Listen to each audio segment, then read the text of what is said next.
মানে সকাল সকাল তুমি কত কি খাবার নিয়ে বসেছো?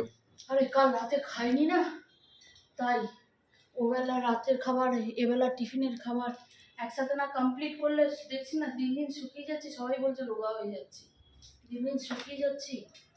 আর এই কবেকার জিলিপি প্রত্যেকদিন একটা একটা করে নিয়ে বসছো? ওই রথের পরের দিন গেলাম, আনলাম 500 500 তো সবাই মিলে খেয়ে নিয়ে একদিন মতো। তা কি করবো, ওই রোজ হয় টিফিনে 1 পিস, নয় রাত্রে 1 পিস নিয়ে মুগ মিষ্টি করে নিই। একটু টিফিনের সাথে মুগ মিষ্টি না করলে হয়? বুঝতে পেরেছিস? তা সকালবেলা টিফিনে কি কি আছে দেখা। এখানে আছে কটা রুটি, একটা দুটো তিনটে চারটে পাঁচটা। আর এটা বাসি রুটি, এটা রুটি ধরো না, এটা বাসি, বাদ দাও।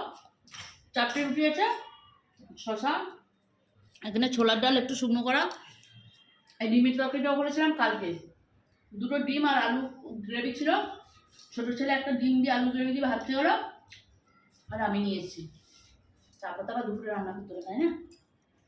না খেলে চলবে?